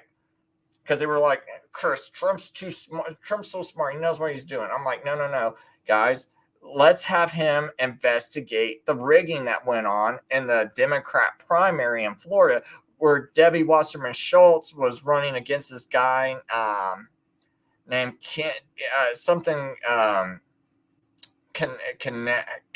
something that starts with a C. Anyway, they showed that there was like possible tampering in that election she was running in that primary. And so what I said was, okay, we know Debbie Wasserman Schultz, like most Democrats accuse her of working with Hillary in order to rig the Democrat primary against Bernie Sanders. So let's see here. We also got Democrats that are crying in Florida saying they want this election this primary that her and this other guy were involved in, where it looks like she shouldn't have won it. And I was like, why don't Trump, the real easy thing to do, if you got a brain at all, you go and investigate that primary, and these Democrats will love you or at least like you more and think there's something good about you because you're going after the woman who looks like she rigged another primary. And a lot of Democrats blame her for Bernie Sanders not winning the Democrat primary for president, right? All you had to do was go after her. Real easy idea. And these are the kinds of things that, hey, had I been elected in 2018 instead of Mike Braun, I could have whispered these kinds of things in his ear. So I think these people, they actually, they love corruption, right? But anyway, to get to my point, so Debbie Wasserman Schultz was accused of not scheduling many debates between the candidates because of the damage that the debates did to Clinton and her campaign against Barack Obama. Much like in 2016, she began as the party favorite and slowly lost ground to an insurgent candidate. So, and we see that Debbie Wasserman Schultz, she served as co-chair of Clinton's 2008 presidential campaign. So now she's also running the DNC, but she's not scheduling many debates against the candidates, right? So, it looks like she's favoring Clinton, right? So anyway, and then there's all this other stuff. I'm not going to get into all this article, but I just kind of want to get down to the DNC fraud lawsuit because that's some background. And so basically the lawsuit purported that Debbie Wasserman Schultz had rigged the primaries and exhibited intentional, willful, wanton, and malicious conduct. So right here, you remember the guy I was talking about, Jared and Elizabeth Beck, his wife? So these are the lawyers who brought forward this class action lawsuit. Jared and Elizabeth Beck argue that this bias towards Clinton was in violation of the DNC charter that contains the DNC bylaws that govern how the party and the primary should be run. Article 5, Section 4 of the DNC charter, shown below, states, in the conduct and management of the affairs and procedures of the Democratic National Committee, particularly as they apply to the preparation and conduct of the presidential nomination process, the chairperson shall be responsible for ensuring that the national officers and the staff of Democrat National Committee, the chairperson, shall exercise impartiality and even-handedness as between the presidential candidates and campaigns. But she wasn't doing that. So that's what he's saying. And then there's Jared Beck on the right. So it says the chairperson, which is who Debbie Wasserman Schultz was, shall be responsible for ensuring that the national affairs and the staff of the Democrat National Committee maintain impartiality and even-handedness.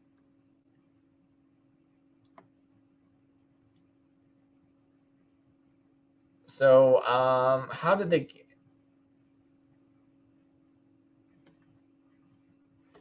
Let's see here. So the DNC representatives argued that there was no right to have a fair and open primary. So the people that Jared Beck was going against, they were arguing that there was no right to have a fair and open primary, and that they could simply have chosen the candidates as a committee and given that candidate to the people. We could have voluntarily decided that, look, we're going to go back into the back rooms like they used to and smoke cigars and pick a candidate that way.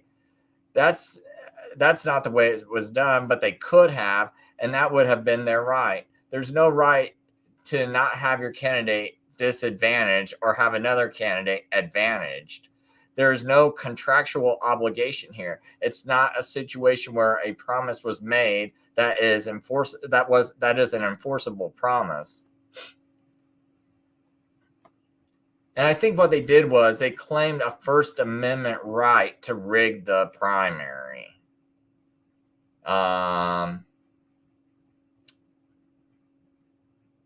Somewhere in here, I can't remember where it is. It might be in another article. But yeah, there was also, so they got out of that lawsuit. But could you imagine what if Trump would have, been like, hey, I want to fix these things. Would you like to have fair elections? Trump could have easily had those Democrats that were so like psyched up for Bernie Sanders, right? It's like, and had I got the nomination over Mike Braun, had anyone support me, and I don't care what state you're in. I mean, there are people hate me across the nation, and here I am. I'm like, I got an easy way to fix Trump. Oh, everyone hates Trump. Don't you want that fixed? They'd be like, yeah, well, here's an idea. And then it's like, no, Chris, we hate you because you said Trump made bad picks with Mike Braun and not with Mike Braun, but with William Barr and that one woman who thinks it's okay to torture people. I can't even think of her name.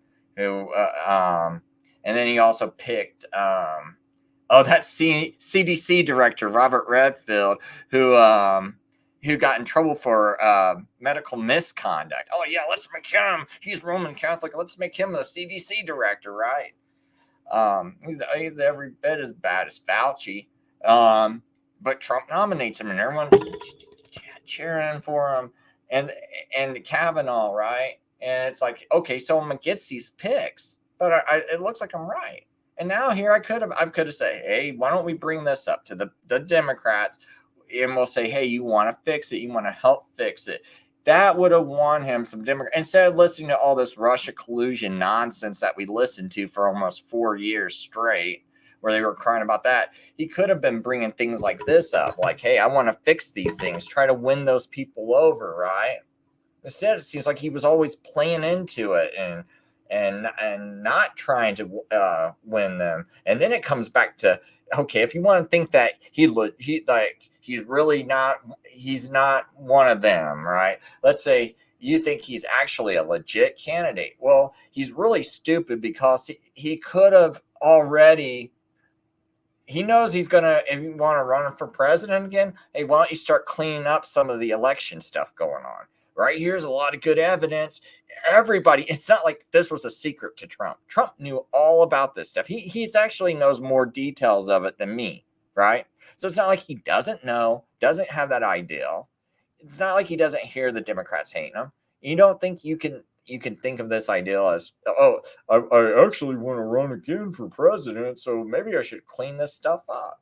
And maybe this is a good way to get the Democrats to go along with me if they see that I'm going after the guy that messed over Bernie Sanders, which was like, I had a friend. I don't think we're friends anymore, but he got a tattoo of Bernie Sanders on his arm. I know people were like flipping out for this guy, right? So if had Trump gone after Debbie Wasserman Schultz, he could have killed two birds with one stone. He could have got and maybe more of a favorable outlook towards him, right, by the Democrats, and they wouldn't be talking all this Russia collusion. Oh, he's an agent of Russia. Well, is he? Would they still be calling him that if he would have went after Debbie Wasserman Schultz, the guy who messed over Bernie Sanders and helped clean up the Democrat primary? And then he could have got those lawyers, right? He could have been like, hey, Jared Beck, I really want to clean this stuff up, man. Tell me about this lawsuit and everything. And then you have him going there. And Jared Beck was loved by Democrats because Jared Beck went after this, right? And so now all of a sudden you could have you want to get everyone together, or do you just want to tear the nation apart and have everyone divided and have everyone hating each other? Or are you actually trying to do good, right? See, you people are falling for a lie, and you know you are. You know you are. You know this stuff makes too much sense that I'm saying. This makes sense, right? I'm a candidate that made sense. I make sense. This does not make sense to sit there and be like, no, let's not do this. Let's just stir the pot. Let's not worry about the election fraud until our candidate lost. It doesn't make sense. No, you preempt it. You could have went after this in 2017. Sitting right there. Kill two birds with one stone. Democrats start liking you more. They start seeing you more favorably. And do you think this might even help expose the Democrat press more? Because guess what? There would have been Democrat press that would have still been going after you, and you would have been like, all you got to do for Trump, like, look, I'm trying to clean up this election fraud. I think the Democrats would like Bernie in. It would have liked me to run against Bernie. Wouldn't you guys? Wouldn't you? You have a whole crowd of Democrats, some people in the crowd, it's Democrats saying, yeah, man, we'd like to see that. Yeah. Okay. So now if the press goes after Trump, as he's trying to clean this up, well, he can it makes it easier to point out how messed up the press is, right? It all helps them. But no, it's like, let me just do everything I can to to just create a mess. And then let's lock everyone down for some questionable virus, right? And it's like, if I'm someone who had to work the whole pandemic and I'm so overwhelmed with it's not even like I work a lot. I barely have time to research anything. When I come home, I got to deal with the family. I don't have time to research. And it's like, and I knew about some of this stuff. So come on now, you really got advisors. You're a billionaire. You can hire people to help give you advice, and you're not figuring this out. You got time, I need to do this errand. I need to go read some stuff and figure something out. I'm going to pay this guy to do this guy to do that. That's not me, man. I don't have money to pay someone to do chores I got to do. I got to go fix my own car in order to save $1. Right. And so now I don't really have any time. So a guy like Trump doesn't have those worries. So he's got all the time in the world. He's a president. It's like, you should be able to figure this out. There's no excuse. So, and it's just amazing to me that people still make excuses for this guy. But I think I got one way of proving. Oh, now I remember. It was Jim Banks. That's the guy from Indiana. Jim Banks and let's see here. Investigate anti-Catholic bigotry bar. I bet this should pop up. Yeah, see, here we go. My congressman from Indiana. Just so I'm letting you know, I'm not making things up. Now he was like, "Oh, I'm denouncing the vandalism of Catholic churches," but it's just really, I don't know. Maybe he just decided that day, and it's the same day I called Mike Braun, and it just happens to be another House representative that Oh, wait a minute. This might be a different date. Oh, wait a minute. This isn't that date. This is July 20th. There's another one. Yeah, here we go. September. Because this is the same time when I was telling Mike Braun, you also need to investigate all the rigging going on. So he didn't like me because I was trying to have a protest in front of their house. I was like, hey guys, you want to go celebrate Guy Fawkes on one of their lawns? Or near their homes? So, yeah, a group of House Republicans led by Representative Jim Banks of Indiana on Friday, same day I called Mike Braun, and I was getting mad about him nominating Amy Coney Barrett, another Roman Catholic who went along with who supported the Democrats locking down, like a Democrat governor locking down. I can't remember what state it was. Where she supported that, and then Mike Braun goes and says, "Oh well, I support you picking her, Trump, if you wind up picking her." And so I was trying to say, hey, before she gets picked, why do we have to be subjected to this? This is everything this woman is. This is everything this woman's about, and she's just going to mess us over. And sure enough, when she does get elected to the Supreme Court, guess what she does? She sides with the vaccine mandates, because there was like a lawsuit, and I think IU, like a student at IU, was trying to fight the vaccine mandates, and she went against. So she was like, she supported the mandates over rights, right? And these are the kind of people Trump's picking. These are the kind of people Mike Braun eagerly backs, because he's like, oh, Roman Catholic, got to get her on the court, And then it's like, and then I'm the Catholic bigot.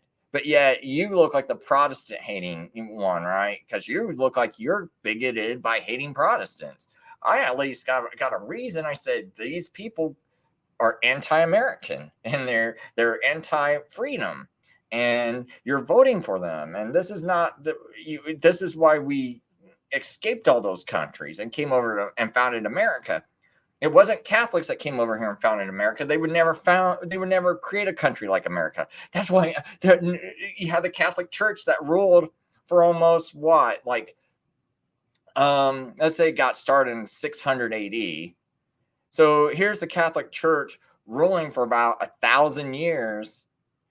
Where's all the countries like America, since the Catholic Church is so about freedom? No, it's all about illiterate people, oppression, torturing people for even teaching their children the Lord's Prayer in English and things like that. Burning people for creating, for translating the Bible into English and things like that, right? Climbing through the mountains and doing all this work just to hunt people down because they had like a Protestant type faith, right? Now, this was before there was a Protestant Reformation. So it's like back in the 900s, I think, where they took and hunted down some groups of people into the mountains and stuff. And so they don't create freedom. There's not one freedom. Why? Because if they were so free, we got all these Catholic countries to the south of the American border. Why don't all these Catholic illegal immigrants? That's what 90% of them are Catholic illegal immigrants coming through the south of our border, because they're coming from countries that are 90% or more Catholic. Why don't they go to one of those other Catholic countries that are closer to them? Why are they coming all the way to America, into a Protestant country? I thought we were so bad, but yet, okay, but we are bad, but yet these people are fleeing these Catholic countries to come to our Protestant country. And now but because the Protestants are so bad, supposedly, but now we got to make sure we elect nothing but Catholics. But now our country's starting to look more like their country that they came from, that they're trying to avoid. And it's like these people cannot put two and two together. It's as simple as that. It's like, I don't want to be like those Catholic countries. So guess what? If you like them so much, you got a bunch of Catholic countries you can go to. You got Italy, you got Spain, you got all these other Catholic countries that were ever created, right? A whole bunch of them in South America. Got Mexico, got tons of them. We got maybe one Protestant country, and you guys got to all come here. All of them got to climb across that border, right? And people can't put two and two together. So it's like, oh, yeah, I mean, it is like they're taking over, but we got to, Trump's doing great by doing nothing but putting the same people that are going to be all for keeping the border open. Same thing with Bush. Bush, nothing but Roman Catholics. Ronald Reagan, nothing but Roman Catholics. In fact, Ronald Reagan, he made California into a Democrat state. And some people think, and Trump was like, I idolize Ronald Reagan. That should have been scary for people. when he said that on Alex Jones's show. Remember when Alex Jones asked him, what president do you like? Oh, I like Ronald Reagan. Oh, wait a minute. Ronald Reagan, you mean the guy that passed amnesty? Yeah, that guy. Oh, the guy that, took and made California into a Democrat state. Yeah, that guy. You like that guy. You idolize that guy. So was it any surprise when he pulled the old COVID agenda? I wish I could find. I wish I could find that one video though of all those Democrats. Well, like I said, you could see in that article it was Jim Banks talking to Mike Brown. I can't find that call. I have to search my files. I think I know what drive it's on, but that drive's not in this room, so I'll have to do that on another show. But oh, there's one more thing I could play. I just kind of. Oh, here, I'll read some comments on Rumble. However this shakes out, it cannot be good. So this is John talking. I have an uneasy feeling Trump is here to destabilize the Republican side of the aisle and set up a win for RFK or Newsom or Michelle Obama. Any way you look at it, Biden is not going to endure another 4 years in office and probably will be a late scratch before the election in November.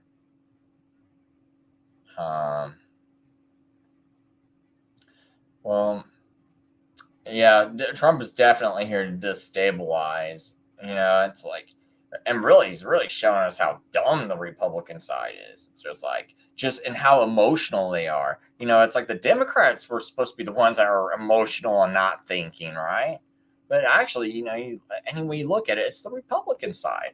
They're being just as emotional. And by the way, people, when I ran, I did not run as a third party. I was trying to run as on a Republican, because I think the key thing is these primaries can be won. They can be won pretty easily. The Republican primary can. The thing was, I barely got support.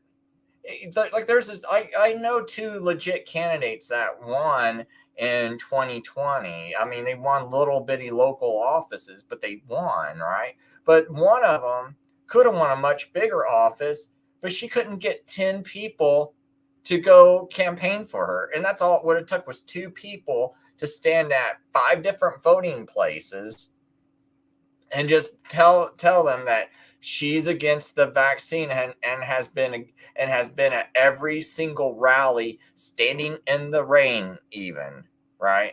Every single one. I'm not saying like she was like the most awake person in the world, but she was at every rally when there was rain, and she spoke against it, and she's a nurse and she's educated. Meanwhile, her opponent looks like he kind of went along with everything. And all he had to do was have 2 people say, because she was an easy win at 4 of these spots. But these other 5 polling places, the only thing was they just weren't familiar with her because she was nowhere in that, because they were far away areas. All it would have took was 2 people that day of voting, and that's all it would have took. And couldn't get 10 people to do it. That's why I keep saying just 10 people can make a big difference. 1 person can make a big difference. I think what I want to do is there was a video I wanted to play that was really important. It's kind of escaping my mind.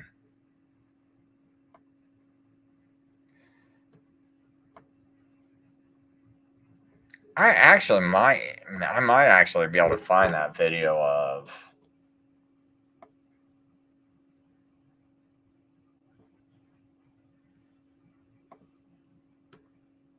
I'm wondering if I can actually maybe find that video easier on this on Rumble. So I made sure to upload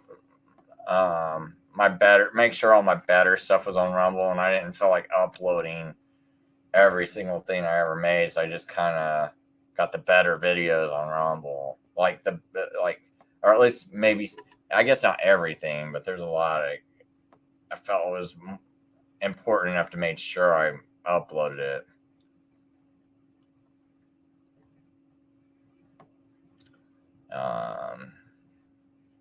You know, some of these videos, when I made them, like the Ohio mass poisoning, it's like, I basically I was trying to do some videos just to generate some traffic, but I'm not really like the type of person that cares about some of these things that go on, because I think they're kind of smaller issues. Because I generally, if you just realize that there's a single country trying to take over America, and you start to look at how all that works together, you can pretty much guess real easily what's about ready to happen. And you can understand all these people that are running, if they're actually legit or not, just by like their Catholic connections. I know some people are like, oh no, it's definitely the Jews, man. But I think that's just so, it's real weak for like just several reasons, which I'm not going to go into this video. It's really weird. I'm having trouble finding all my videos. I thought for sure. It's probably on one of these longer shows then. Oh, I remember what I wanted to do, man. I was looking for that video of, darn it. It's of all those people, all those Democrats supporting. I wonder if it would be on here. Video of. Oh, whoops! This is today's video. I accidentally went too far. Yeah, I wanted to find those Democrats, man. At least what video that was. Because I'm pretty sure it would be on one of these like recent Trump videos I did.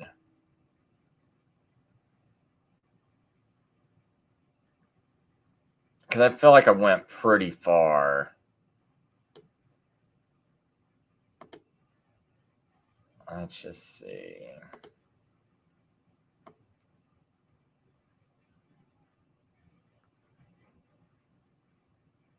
Let's see if it might be in one of these.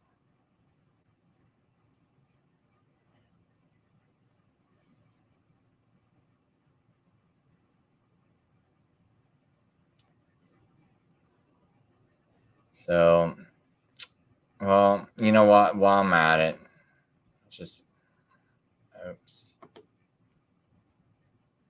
Hoping I could. Perception is we're going to address the problem in a disruptive way and in an iterative way, because you do need both. See, I don't care what your perception is. Think about how everyone kept saying that, man, this is so fast, and is it safe? See, what he's saying there is, don't care about what your perception is. Hey, what about animal testing? I don't care what your perception is. You know, but you just did animal testing and humans parallel to each other. Like, you basically tested them at the same time. So isn't that wrong? I don't care what your perception is. But see, that's one of the key things. So he's already saying that, yeah, people are going to have these like questions, and you just got to do it no matter what their perception is, what kind of things they're bringing up. Like, because the perception of a normal person is that, isn't this rushed out, right? But what was the key? Well, you know, the key point of this is when, you know, Rick Bright, he's talking about of a novel avian virus could occur in China somewhere. We could get the RNA sequence from that, beam it to a number of regional centers, if not local, if not even in your home at some point, and print those vaccines on a patch and self-administer. Now think about that part. Print these vaccines on a patch and self-administer. Let's go listen to Alan Parr one more time. Print them on a patch and self-administer, because when Alan, the patch and self-administer. Now think about that part. Print these vaccines on a patch and self-administered. That is imprinted on your skin or implanted in your hand as a computer chip or something like that.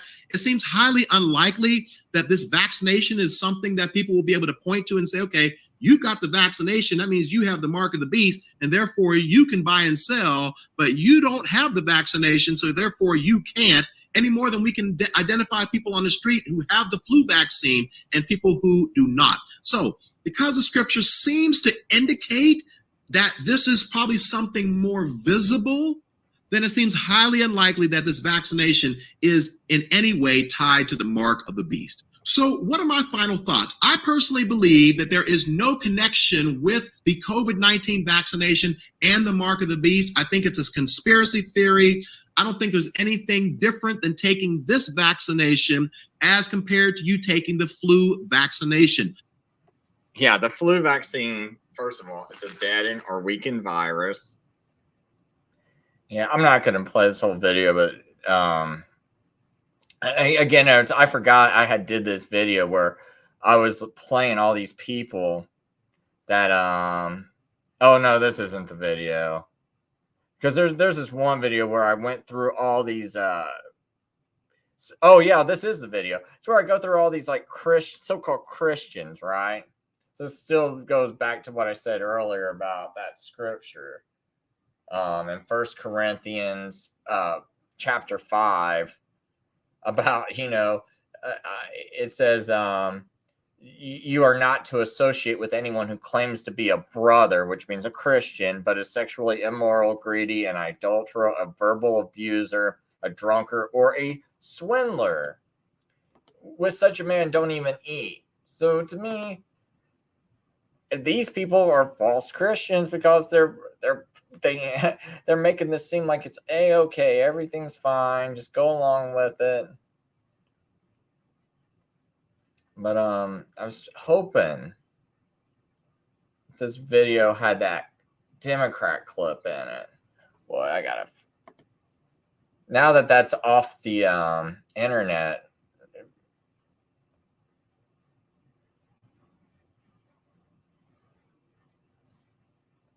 Now I'm like, what video was that in? It's not that one. It might be this one.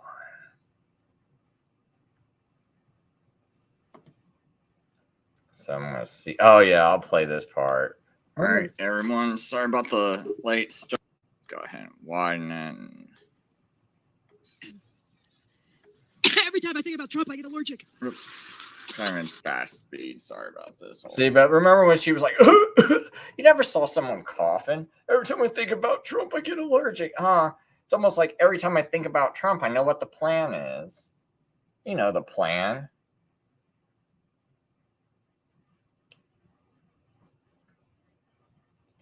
This is why I think a lot of these people, I don't feel too bad, wondering if they're really Christians, calling them out, even though people are getting mad at me. Oh, Chris, you can't say that.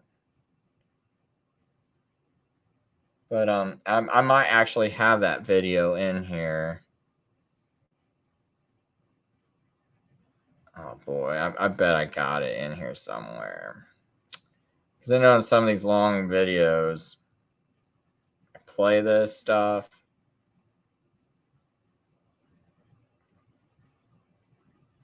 I remember being really mad at this one called Elijah Streams. It's like, basically, they have this very, I don't know, man. I think there's simple things that people should not get wrong about the Bible. And when you get them wrong, you're a very, very wicked, questionable person. There's just like no excuse for it. You definitely didn't read a chapter from the beginning to the ending. So it's not in here. Man, I hope I'm pretty sure I made a video of it.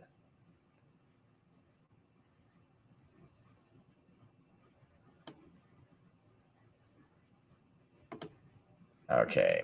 I'm going to just stop. If it's not this one, I'm just going to probably quit.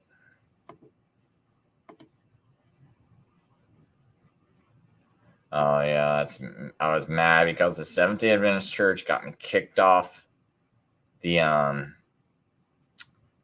internet. This wasn't a bad show either. This is where I go through the AI, and the AI gives me all these like medical websites, right? And I'm asking it all these questions. So this is called Exposing Trump's Role in the New World Order. And I'm going through this, and this AI gives me some pretty interesting information.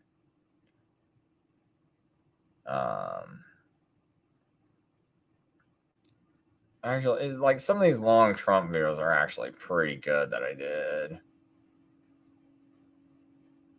Oh yeah, this one actually is pretty good. I know it's real long. It's almost 5 hours long, but I got a ton of like really good information in here.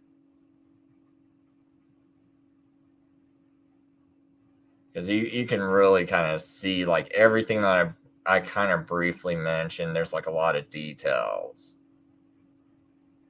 Because I go into the baby stilling scandals and everything.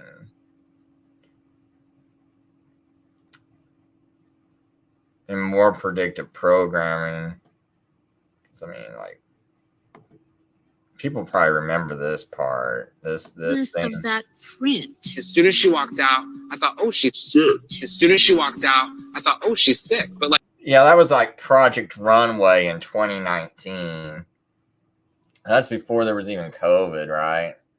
And we're so why is this person walking out? And then it's just like, well, that outfit is sick, bro. That's so sick.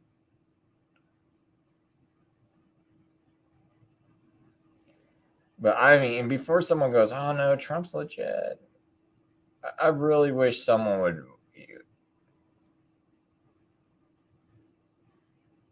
Like sick and a good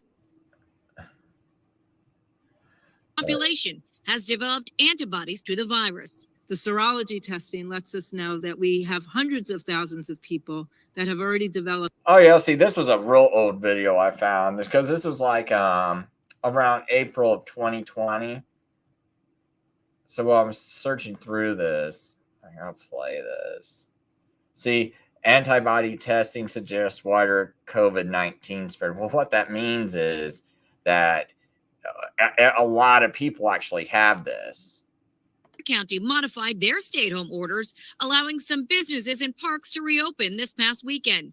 Newsom says his team is in discussions with many counties about relaxing restrictions. None of these local health directives can go further, or rather go farther backwards than the state guidance. And so there is a cap in terms of the loosening at the local level. Newsom plans to provide more details on easing state restrictions on Wednesday. Meantime, LA County health officials say, based on their antibody study with USC, about 4% of the LA County population has developed antibodies to the virus. The serology testing lets us know that we have hundreds of thousands of people that have already developed antibodies to the virus, because at some point in time over the last couple to the virus, because of people, that testing lets us know that we have hundreds of thousands of people that have already developed antibodies to the virus. Serology testing lets us know that the serology testing lets us know that we have hundreds of thousands of people that have already developed antibodies to the virus. Serology testing lets us know the serology test. So anyway, I kind of kept repeating it so people would get the hint.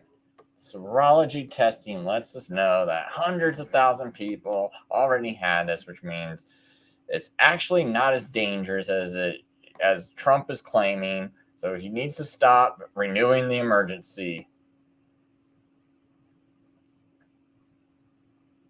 Man, I wish I could figure out.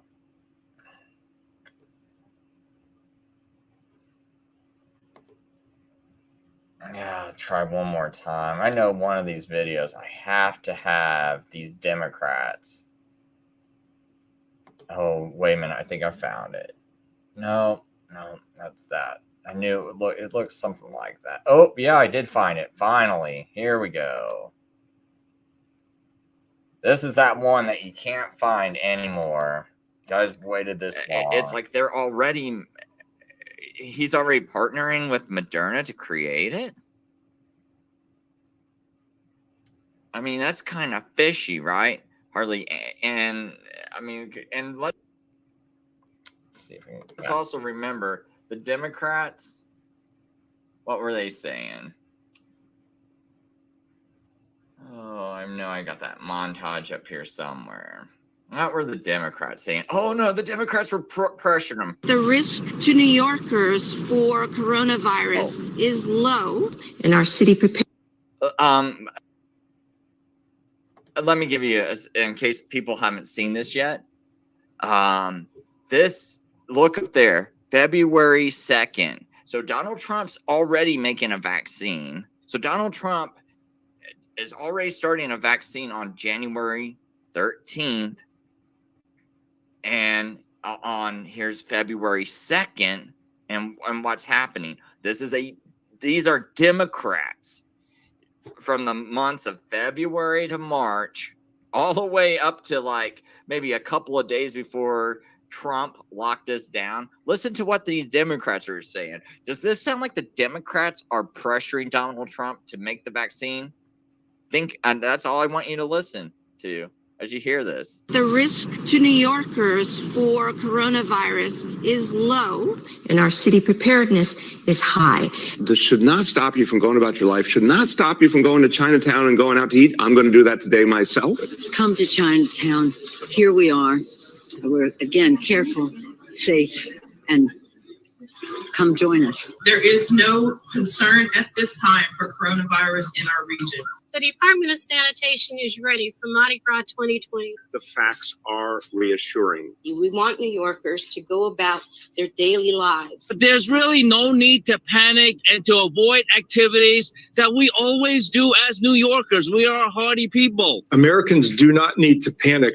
What I would suggest, however, is that Americans take this as a wake-up call for seasonal flu. There's very little threat here. This disease, even if you were to get it, basically acts like a common cold or flu. So we're telling New Yorkers, go about your lives, take the subway, go out, enjoy life, and certainly not to miss the parade next Sunday. I'm going to be there. If you had to, would you close down the borders? No. We need to be honest about the American people, with the American people, about the fact that we can't keep people coming here from China. And transmission is not that easy. I think there's been a misperception that coronavirus hangs in the air waiting to catch you. No, it takes direct person-to-person contact. We also know that if it were likely to be transmitted casually, we would be seeing a lot more cases. Right, because this is New York and you're in elevators and trains with everybody all the time. Yeah, see, this is why I'm like so frustrated with everybody, all right? Because it's not the Democrats that were wanting. See, here's another thing too. When they're all flipping out and like whining and crying, Trump didn't lock us down soon enough. Why wasn't Fox hitting the play button on this one? Like, guys, you were against it. Trump was the one making a vaccine. Look, he's making it on January 13th. He's the one saving everybody. Huh? Why weren't they pushing that narrative, right?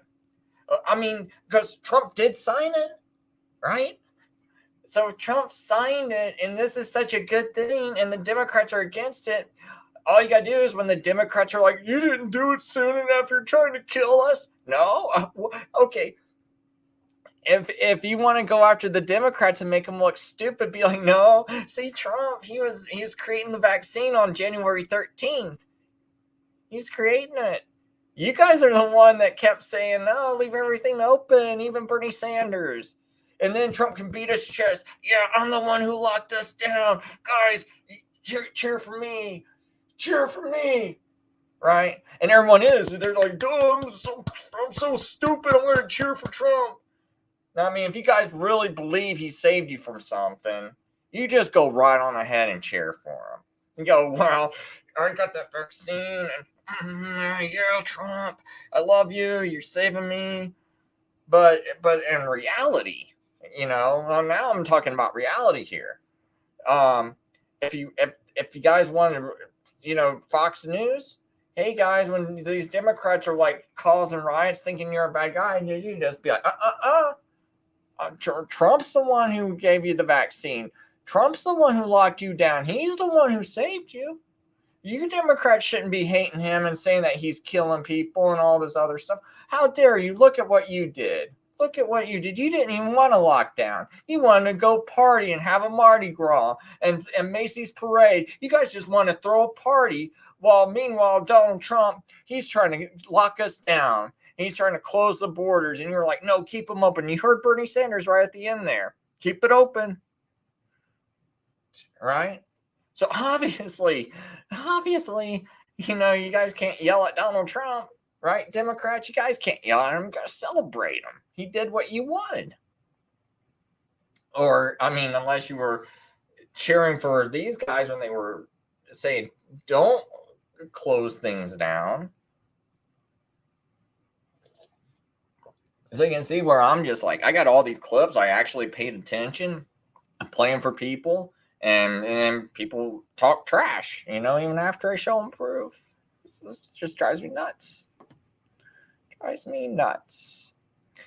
Mr. Time in a Bottle says, if God kept Paul from dying of a snake bite, does he love me? Oh, man.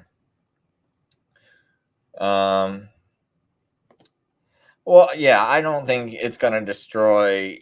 I don't think the Cove is going to destroy those of God. I don't think it hurt one single person of God that I know of. Now, the vaccine, on the other hand, I guess you could maybe say they lacked faith. When it hurt them, because they didn't know how to handle that snake bite. But let's see here. See, me and myself, I don't think the Democrat and Republican are the same. I mean, I think the Republican Party is actually winnable. I think what you have is a lot of dumbed down people. And part of the problem is you have legit candidates like me trying to run. But see, and then people go, no, it's fixed. Hold on. Before you say stupid things like that, I can guarantee you, I did not lose these primaries because it was fixed. I lost these primaries because no one supported me. None. Now, when I start actually losing a primary, when I think people actually supported me, I'll say something. But I mean, I know a couple of people, they cannot claim, oh, I was robbed. They were legit candidates that ran. No one cared. They'll cry after the election, but Andrew Horning, when he ran, he didn't get enough support. He was a really good candidate in my state. There's some other candidate that ran for a smaller office in another state. I can't think of his name.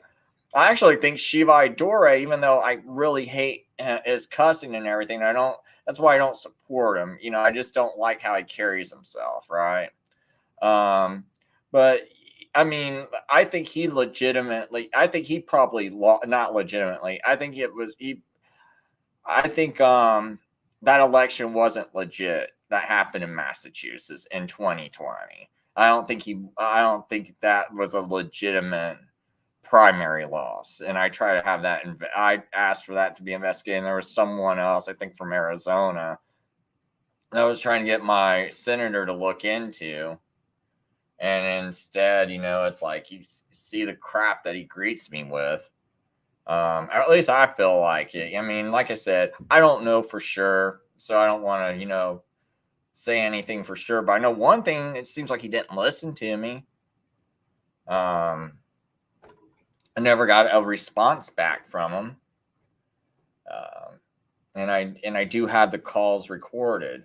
So, but yeah, we're not, but the Republican primaries, so they're not lost because of rigging. At least the ones I've been involved with and the ones I've seen other people be involved with. We're losing these primaries because of lack of support. Because it's like these people just aren't awake enough to understand how bad everything is, and so they think, oh, this guy he says Christian stuff, and he goes to church, so obviously he must be Christian, obviously he must be good, obviously he says he's a Republican, and he says he likes Trump, so hey, why don't I vote for him? Because that's what happened with Mike Braun over me. I said, Trump needs someone that's gonna give him good advice, because I wasn't coming at him all hard like I am now, because now I really don't like. I'm just like, hey, I'm a legit candidate. I want you guys to know it, so I'm going to speak my mind, and I'm not going to play that game of like trying to not say anything that's going to make people hate me, right? It's like, no, I'm just out to run. You vote against me, you can have your judgment. I try to do the right thing. I don't even want to run. I'm just putting my name out there. If I don't win, I don't win. But back in 2018, I wasn't like that. I was just like, hey, Trump needs someone that's going to give him good advice. And I mentioned things like what I would have done with mentioning going after Debbie Wasserman Schultz, trying to fix the Democrat primary, knowing that would be a good way to win Democrat support, at least not have all this Russia collusion hatred, and it would have calmed that down. I think it would have calmed that down to a degree if you're trying to do something positive to Bernie Sanders, right? Since so many people, like so many Democrats I know, it's like a cult, man, when it comes to Bernie Sanders. And had Trump just done anything to look like he was going to fight that, or like try to clean that up, he would have been liked. I'm pretty sure. I've mentioned that to Democrats that actually even worked on the campaign and worked for Bernie Sanders, and they said they would have liked it. They would have liked it, and it would have changed their mind about Trump. I said, just hypothetically, I said, I know you hate Trump's guts. If he would have done this, would have softened you up. And they're like, yeah. Well, I mean, these are pretty hardcore Democrats, but they're like, yeah, I might have thought differently of them. So, but yeah, for some reason, I said, I think Donald Trump isn't doing that good a job. He needs better advice. He needs better people around. Mike Braun, on the other hand, was like, no, Donald Trump's like so awesome and so great, and I want to be just like him. And everyone's like, yeah, he's like a mini Trump. We're going to vote for Mike Braun. And I was like, dude, this is what's going to happen. And I said, Mike Braun's already supporting garbage that Donald Trump's doing. He's not upset about bump stock bans. He's not upset about your gun rights, some of the stuff Donald Trump's doing to be anti-gun. He's not upset about nominating William Barr. He's not upset about Kavanaugh. In fact, he's all celebrating it. That's why I lost that.